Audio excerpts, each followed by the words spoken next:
Hi friends, அனைவருக்கும் வணக்கம். Welcome back to our channel. இந்த வீடியோவில் சுவையான எள்ளு பொடி எப்படி செய்கிறதுங்கிறத பார்க்கலாம். இது இட்லி, தோசை, அப்புறம் எள்ளு சாதம் செய்கிறதுக்கும் இந்த பொடியை யூஸ் பண்ணிக்கலாம். ரொம்பவே டேஸ்ட்டாக இருக்கும். வாங்க எப்படி செய்கிறதுன்னு பார்க்கலாம்.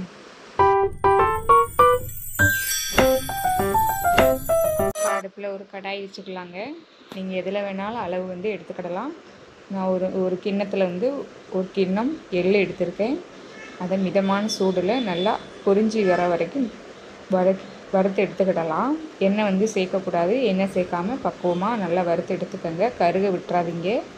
கருகுனா பிறகு எள்ளு கசப்பு தட்டிடும், நல்லா இருக்காது. பிறகு பொடி நல்லா வறுத்து எடுத்ததுக்கப்புறமா இன்னொரு பிளேட்டில் மாற்றிட்டு 3/4 கப்பு உளுந்து எடுத்திருக்கேன். நீங்கள் கருப்பு உளுந்து கூட சேர்த்துக்கலாம், அதுவுமே ரொம்ப நல்லது. என்கிட்ட இல்லை, அதனால் நான் வெள்ளை உளுந்து தான் எடுத்திருக்கேன். 3/4 கப்பு எடுத்துகிட்டு அதையும் இந்த மாதிரி பொன்னிறமாக வறுத்து எடுத்துக்கலாம். அப்புறம் 1/4 கப்பு கடலைப்பருப்பு, அதையும் நல்ல பொன்னிறமாக வறுத்து இந்த பிளேட்லேயே கொட்டி ஆற வச்சுக்கலாம். நல்ல பதமாக சூப்பராக வறுத்து எடுத்துக்கோங்க. எதுவுமே கருக விட்டுறாதீங்க, கருகுன்னா நல்லா இருக்காது.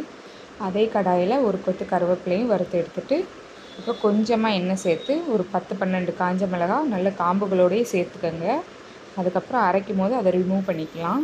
அப்புறம் ஒரு 15 பல் பூண்டு தொலியோடையே நல்லா தட்டி எடுத்து சேர்த்துக்கோங்க.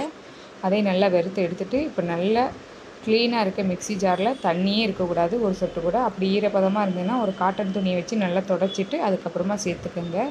ஃபஸ்ட்டு மிளகாய் வத்தலை நல்லா காம்புகளை கிள்ளிட்டு கொரப்பாக அரைச்சி எடுத்துகிட்டு அதுக்கப்புறம் நம்ம வறுத்துருக்கிறதெல்லாம் சேர்த்துட்டு 1 ஸ்பூன் காயப்பொடி, அப்புறம் உப்பு, 1 ஸ்பூன் நாட்டு சர்க்கரை சேர்த்துருக்கேன். நீங்கள் வெல்லம் கூட சேர்த்துக்கலாம்.